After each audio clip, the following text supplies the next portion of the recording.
So with this lecture, we formally start the chapter on frequency response. We had actually started frequency response in lecture 17, and we had looked at the various MOSFET capacitances and the small signal high frequency circuit of a MOSFET. And we had also solved one circuit for high frequency response, but that was a very simple circuit specific for assignment 2.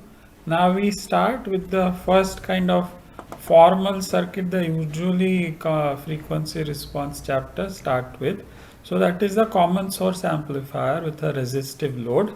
That is the simplest possible circuit, and we want to now study the high frequency response. Now we include a gate resistance, which until now we had never included, because for low frequencies there is no gate current, and so the gate resistance, whether it is included or not, is irrelevant. But for high frequencies, when capacitances become significant, gate currents do flow in a MOSFET. These are AC currents, and therefore there is an effect of gate resistance. Of course, gate resistances in MOSFET circuits almost universally simply represent the output resistance of the previous stage. One doesn't actually place resistances there. This is just the Thevenin's resistance of the previous stage. Alright, so let us analyze this circuit for high frequencies. So we remind ourselves that these are the capacitances in a MOSFET. There are 5, and we had discussed that CGB, the gate body capacitance, when a MOSFET is in inversion, strong inversion, CGB is 0. So for us, CGB will never appear. CGS, CGD, CDB are the main ones. CSB appears if the source and body are not tied together. So in this circuit, our circuit, the source of course is tied to the body because the source is grounded, the body is grounded. So we'll have only 3 capacitances. So let us draw the small signal high frequency circuit. So we have the GMVG and the RD and the RG and the input, and then the 3 capacitances, CGS from gate to ground, CGD from gate to drain, and CDB from drain to ground. So this becomes our signal, small signal circuit that we want to solve, and we want to find VO by V in at high frequencies. Now note that the same circuit is valid at least as far as the topology is concerned for a PMOS load. So we have a resistive load, but suppose we have to replace RD with a PMOS, then instead of RD we'll get RO1 parallel RO2, and these capacitance values will be different because we will have the NMOS capacitances as well as PMOS capacitances. But if you draw the circuit for the PMOS load, you'll see that it is the same topology, only the values of various components are different. Also, as I have noted here, we've neglected RO of the MOSFET in this circuit, but that is trivial to include because RO simply comes in parallel with RD. So wherever RD is there in our analysis, if we replace RD with RD parallel RO, then RO gets included. Alright, so here is the circuit again, and I'm writing the beginning KCLs. So there are 2 nodes. Vin is known, so only 2 nodes. So we need to write 2 KCLs. So I have written the 2 KCLs. Let's quickly go through them. So at the gate node, we get VG minus Vin by RG plus SCGS VG plus SCGD into VG minus V0 equal to VO equal to 0. Now I have found that it is very convenient while solving circuits by KCL to multiply out by the LCM in the equation. So if we multiply this out by RG, then we get this, and of course combine terms, then we get 1 plus SCGS plus CGD into RG VG minus SCGD RG VO, and then take the known voltage on the right hand side.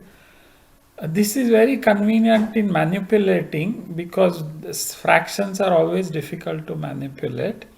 And also this leads directly to the transfer function in what I call a standard form that we'll see on the next slide. Okay, so at the output node we say GMVG plus VO by RD plus SCDB VO plus VO minus VG into SCG CGD. So we get these four terms, and this equation has only VO and VG. So in fact, we combine terms and we get this, and then we can write VG in terms of VO as a fraction, and then we substitute that VG into this first equation, and we'll get only VO terms on the left hand side, Vin on the right, and we can solve for VO by Vin. So I'm leaving that to you. I'm not solving this simple algebra. Of course, you have to be careful not to make mistakes. But you must solve this, all right? It is very important that you go from here to here. It is very important. This is a skill you must learn to draw small signal high frequency circuits, write KCLs, and solve to find the final transfer function. All right, it is it is one of the kind of critical skills you need to acquire in this course. So I think I've made a mistake here. This is V-in, and suddenly I'm calling this Vs, but I'm sorry, but that's okay. This Vs is the same as V-in. So the way this equation has turned out is we have a numerator polynomial which is 1 minus an s term. In the denominator we have a 1 and an s term and an s squared term. All right, so this is a second order polynomial in the denominator.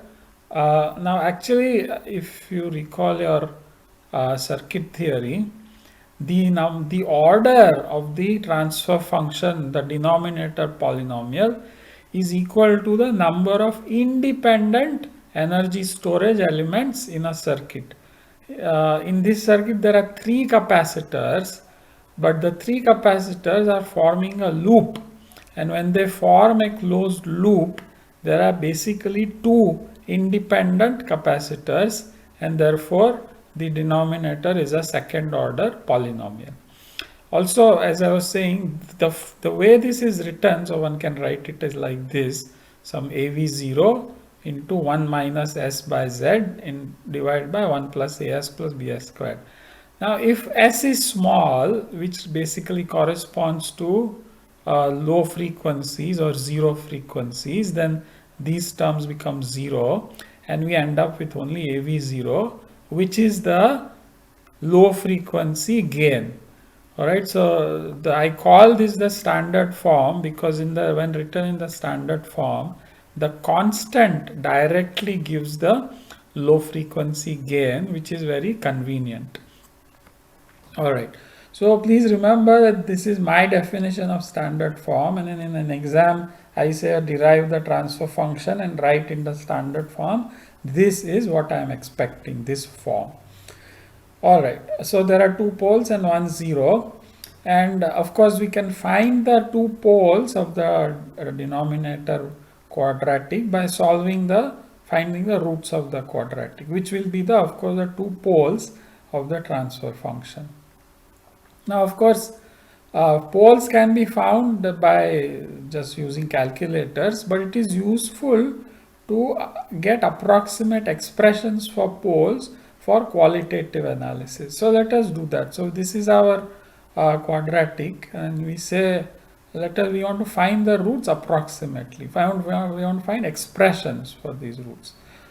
So we say, well, let us write this in the form 1 plus S by P1 and 1 plus S by P2, where P1 and P2 are the poles of this polynomial, and we make the S raised to 0 term equal to 1. So we expand this out and get 1 plus S into 1 by P1, 1 by P2, S squared by P1, P2. Now suppose P1 is much less than P2. That means that the poles are spread far apart from each other. And it turns out this is a case in many amplifier circuits, as we will see. Then we say if P1 is much less than P2, then 1 by P1 is much greater than 1 by P2. Then here 1 by P1 is much greater, so we can ignore the 1 by P2, and therefore we can write 1 plus A squared B squared as approximately 1 plus S by P1 plus S squared by P1 P2. Now we can equate coefficients. So we say P1 is equal to 1 by A, and P1 P2 is 1 by B, and P1 is 1 by A, so we get P2 as A by B. So this gives us approximate expressions for the pole frequencies in terms of the coefficients which we know, which we have derived in the transfer function. Now this is very useful, as we shall see in a minute. All right. So we say P1 is approximately 1 by A, and if we go back to this transfer function, so this big thing is A and this big thing is B, so I'm using these in the expression here. So 1 by A is 1 by all of this, and then P2 is A by B. Okay, so let's look at A first. So this has two terms, some big term times Rg plus another term times Rd. Now if you look at this, we say, well, if GMRD is much greater than 1, then GMRD CGD may be much greater than CGS, and all of this may be much greater than CGD plus CDB. If that is a case, then we can approximate this entire denominator by one term, all right, GMRD, CGD, RG.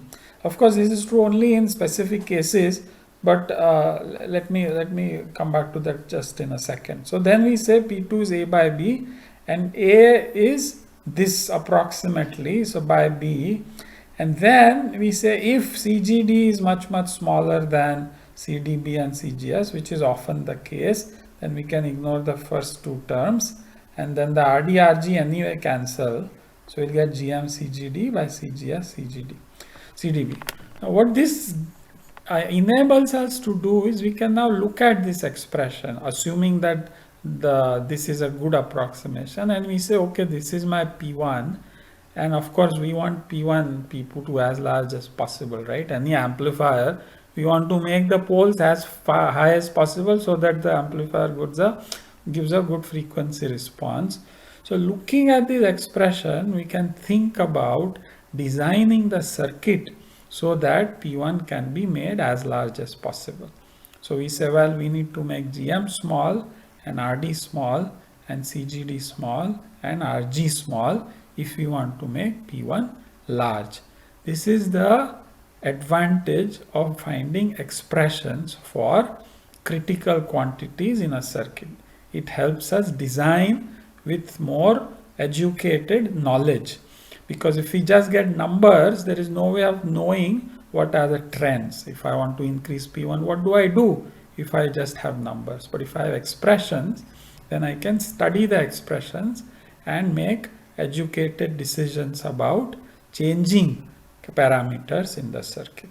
Similarly for the second pole, I'm not talking too much about the second pole here. We'll talk more about the second pole actually in chapter 10, which is stability and compensation of amplifiers. All right. Okay, so let us look at some numericals. So I've put in some values. GM is 20 milliamps per volt, RG are 2 kilo ohms. So that gives a gain of GM/RD is 40, and the capacitances are 10 pico, 4 pico and 5 pico. For a MOSFET, these are actually somewhat large capacitances, and that has happened because I've made GM large, and GM large requires widths large. I think these were about 500 micrometer or something, and so the capacitances are large. Anyway, these are just some values to get a feel for numbers. So we find A and B of the A1 plus AS plus BS squared.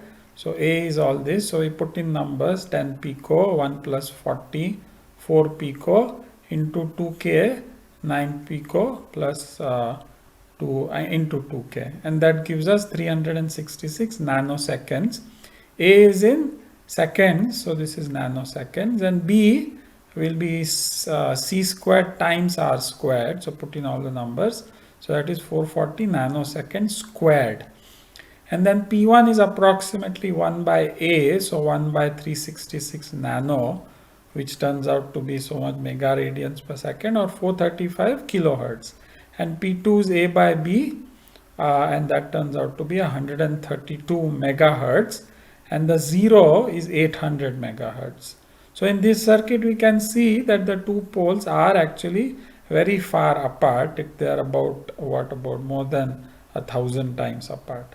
No, about 100, 300-400 times apart. All right. So quickly the Bode plot. So this is AV0 is 40, which is 32 dB. 1 minus JF, not omega but F, by 800 mega, 0.4 mega, 132 mega. So two poles, 1 0. So the gain is flat before 0.4 mega, then it starts falling at minus 20 dB per decade. At 132 mega, the second pole is encountered, so the gain falls at minus 40, and then after the 0 at 800 mega, the gain again falls at minus 20 dB per decade. The 0 dB frequency is somewhere here on the 20 dB line. I have not calculated it. All right.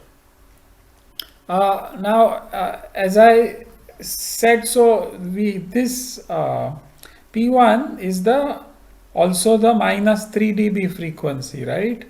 So here P1, the first pole, is the actual gain at this point is 3 dB less than 32 dB. So P1 is the minus 3 dB frequency of this amplifier. And often in many analyses, we are interested only in finding the minus 3 dB frequency, or P1, which is also called the dominant pole. So these are all different names for the same quantity: minus 3 dB frequency, dominant pole, minus 3 dB bandwidth.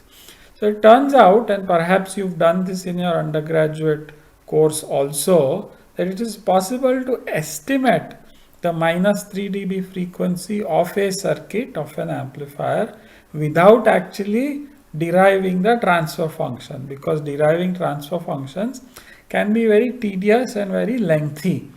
So people, made approximations and found methods of deriving or finding the dominant pole without solving the transfer function. So let me look at one such method. That method is a combination of Miller's theorem and the time constant method. So let's quickly look at both of these. As I said, you have perhaps done these before, but this is a revision. So Miller's theorem, here is the statement of Miller's theorem. Let us say we have an amplifier circuit with an input V1 and an output V2. And let us say there is some impedance Z connected between the input and output nodes of the amplifier. Then for the current I1 or I2 is of course just minus I1, we can write these equations. First of all, we say this is an amplifier, so V2 is equal to A times V1, so we write that. Then we say the current I1 can be written simply by Ohm's law as V1 minus V2 divided by Z, V1 minus V2 divided by Z. Then we use the amplifier equation. So we say let us replace this V2 with AV1. So we'll get V1 minus AV1 by Z. And we take the V1 out and we take the 1 minus A down. Then we can get I1 as V1 divided by Z by 1 minus A. And we call that V1 by Z1, where Z1 is Z by 1 minus A. Similarly, I2 can be written as V2 minus V1 by Z, V2 minus V1 by Z, and then we substitute for V1. So V1 is V2 by A, so we say V2 minus V2 by A by Z, and then we take the V2 out, and then we'll get V2 divided by Z into A by A minus 1, and we call this quantity Z2. And so we get V2 by Z2 as I2. Okay, this is just algebra. Now we state Miller's theorem. Miller's theorem states that an impedance Z connected between the input and output of an amplifier can be replaced by two impedances, Z1 at the input and Z2 at the output. With these values, Z1 is Z by 1 minus A, Z2 is Z into A by A minus 1, without affecting the behavior of the rest of the circuit. This is Miller's theorem, or actually Miller's approximation. Alright, so of course Z1 is this, Z by 1 minus A, Z2 is Z into A by A minus 1. So what we are saying is these currents, the same currents will flow I1 and I2 into the input and output terminals respectively. So the outside world will not see any difference between this circuit and this circuit. That is what Miller said. Alright, so we'll use this theorem. But there are one must be very careful about using Miller's theorem and knowing the limitations of Miller's theorem. So let us list all of these. First of all, whenever we use Miller's theorem, so here we are saying A is this and Z is this. But as you can see, if we were to have a circuit where A and Z both are present, Z is likely to affect V2 by V1 because it is connected between the input and the output. Usually when applying Miller's theorem, one assumes that Z does not affect V2 by V1 and V2 by V1 is simply A. Right? That's an approximation made. We'll see often this is a good approximation if Z is a capacitor because A is the low frequency gain. The other thing is, suppose we were to apply this at higher frequencies, then of course A itself is a function of frequency. But while applying Miller's theorem, we will continue to use the low frequency A, the A0 or the AV0. Alright, that's an approximation. Because using the actual A at the actual frequency actually it doesn't lead to any simplification, and there is no point applying Miller's theorem. Another important consequence of applying Miller's theorem is that once it is applied, information about any zero caused by Z is lost. So let us look at this for a minute because I have not discussed this before. If Z is a capacitor, then any capacitor connected between the input and output of an amplifier causes a zero in the transfer function. So let us go back actually. So this circuit, let's go back all the way. There is a CGD. So in fact, we are going to apply Miller's theorem to CGD in a few minutes. The fact that CGD is connected between the input and output nodes of the amplifier. So let's go back even further. Here, CGD appears between the gate and drain of the MOSFET, which are the input and output terminals of the amplifier. A CGD, a capacitance between the input and output of the amplifier, causes a zero in the transfer function. Alright, and that we can see in the transfer function. So here is a zero as CGD. CGD causes a zero. Now when we apply Miller's theorem, we have replaced the Z with Z1 and Z2. There is nothing connected between the input and output of the amplifier. So now this circuit does not exhibit a zero. So information about the zero is lost when Miller's theorem is applied. This is very important to remember. Alright. As a consequence of this, as well as otherwise, it is not accurate to derive the transfer function of an amplifier after Miller's theorem is applied. Alright, you want to find the transfer function? Don't apply Miller's theorem. Just find the transfer function of the circuit as it is. If you apply Miller's theorem and then try to find a transfer function, the transfer function will be very, very, very approximate, and it will not be a good representation of the actual circuit. It is just an approximation. So let's remember that. Alright, one more note which I'll come back to in the next lecture. It is very tricky to apply Miller's theorem to a common gate circuit. Because in the common gate circuit, the gain is positive, and so the Miller's impedance becomes negative. So why is that? So Z1 is Z by 1 minus A. If A is positive and greater than 1, then Z1 becomes negative. This is very tricky. So it's possible, but it's tricky. And generally, it's a good idea not to apply Miller's theorem to amplifiers that have a positive gain. Alright, in fact, I would say the most useful application of Miller's theorem is for the common source amplifier only. Although people do apply it to common gate also and to common drain also. I advise not to apply. Alright, with that, so we apply Miller's theorem to our circuit. So as I said, CGD is our impedance to which we will apply Miller's theorem. So we'll say we'll replace CGD with a impedance between the input and ground and another impedance between the output and ground. So we say Z, the impedance is 1 by CGD. The gain VO by VG is minus GMRD. We've already found that. Then we say the Miller's impedances are Z1 equal to Z by 1 minus A. Z is 1 by CGD into 1 minus minus plus GMRD. And Z2 is approximately Z and it is 1 by CGD. So let me go back, I didn't kind of emphasize that. So here Z2 is actually Z into A by A minus 1. But if A is much greater than 1, which we assume our amplifiers have, then we ignore the 1 and the A cancels and we get a Z.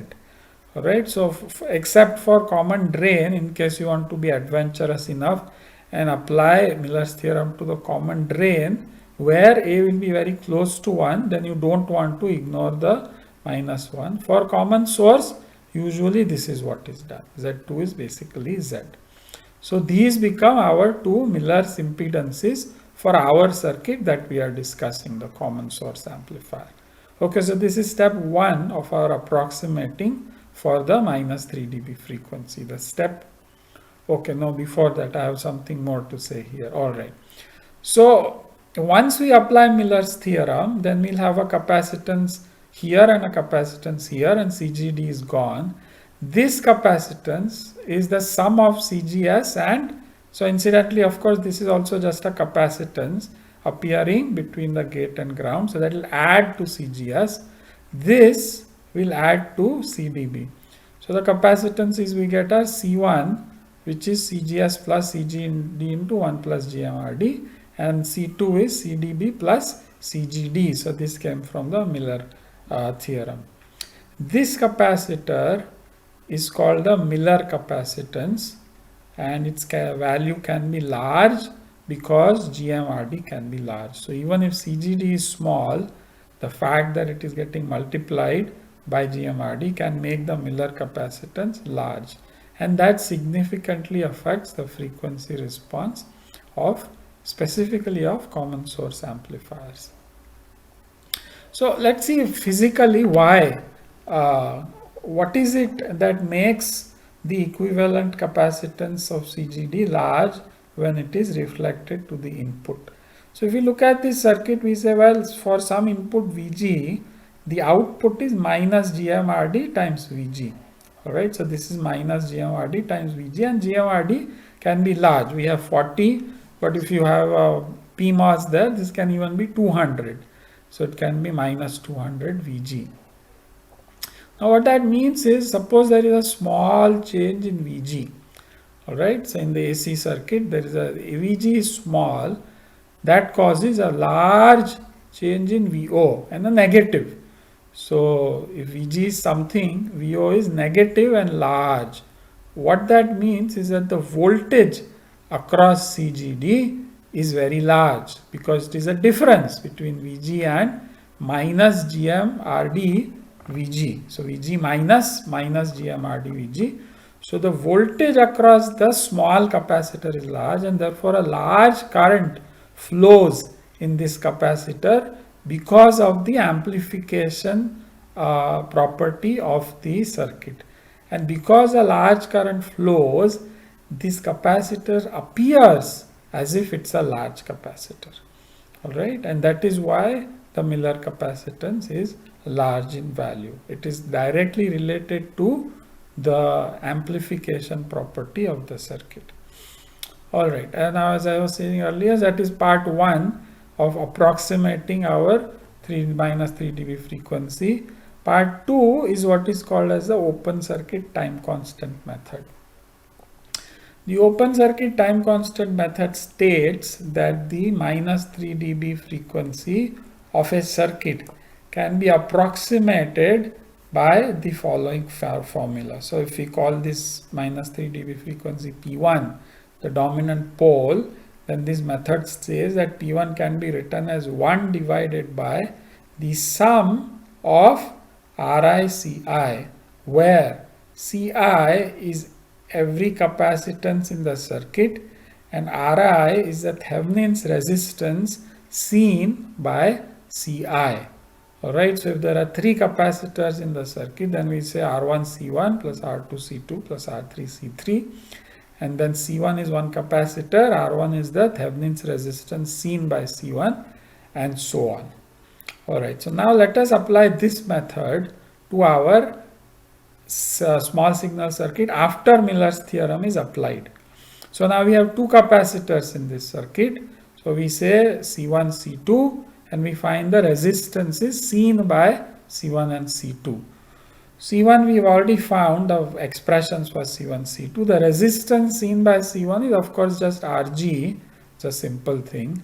And the resistance seen by C2 is just Rd, this is the output resistance of the amplifier, which we know is just Rd. So R2 is Rd. Therefore, according to that, by the way, so this is called the open circuit time constant method, which means that, yeah, I have written it here, that while calculating the Thevenin's resistance Ri for a capacitor Ci, we open circuit all the other capacitances.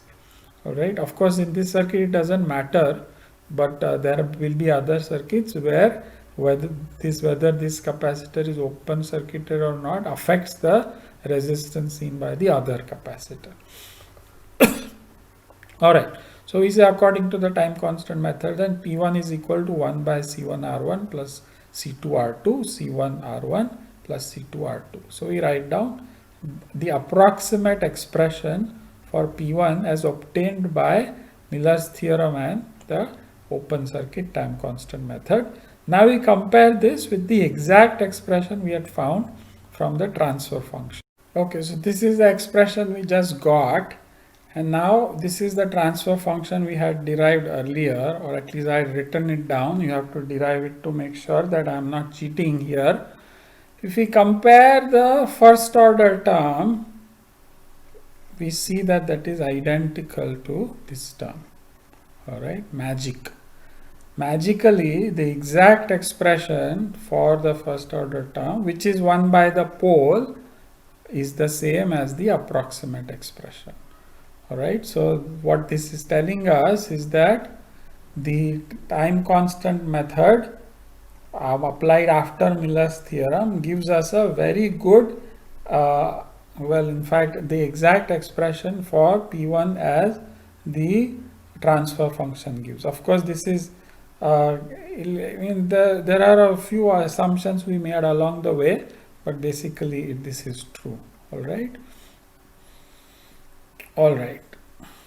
So one more note here, that we could have applied the time constant method to our circuit without applying Miller's theorem, alright, because the time constant method is independent of Miller's theorem. It works for any circuit whatsoever. But if we applied without Miller's theorem, the calculations are a little more complex.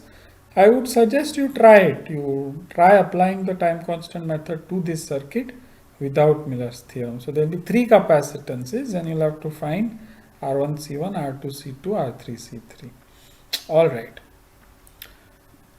Okay, a couple of more small things. No, actually one small thing. So again, I'm writing the time constants here. So these are the time constants R1 C1 and R2 C2. All right, we just saw this. Now Razavi does an interesting thing. Razavi says that every node of course has a time constant as defined by this. So the time constant method defines a time constant with each capacitor, which is basically each node. Razavi says that the time constant corresponds to a pole. All right, so he says that these two time constants correspond to the two poles of this circuit. 1 by, of course, the pole is 1 by the time constant, 1 by tau 1 and 1 by tau 2. So Razavi says that approximately 1 by tau 1 and 1 by tau 2 are the two poles of this circuit. Now he uses it throughout the textbook, and this statement to what he calls associating poles with nodes, this associating poles with nodes is valid if there are no elements connected between the two nodes. All right, this circuit, there are no, we've removed the CGD because of Miller. Then this association is a good approximation. But if we have anything connected between the two nodes, either a capacitance or a resistor, then this saying that 1 by the time constant corresponds to a pole is a very, very poor approximation, and therefore I personally don't advise that one uses this to find actually poles of circuits. All right, to find poles, either use the time constant method or derive the transfer function. At the same time, the Razavi's this associating poles with node is a good way of intuitively looking at circuits. All right, so once in a while we will use his poles at nodes just to get an intuitive feel for for frequency behavior of circuits, but we will never use it to find, let us say, the -3 dB frequency or the poles of the transfer function. All right. Okay. So next lecture we'll do frequency response of the common gate and common drain, and then later other configurations.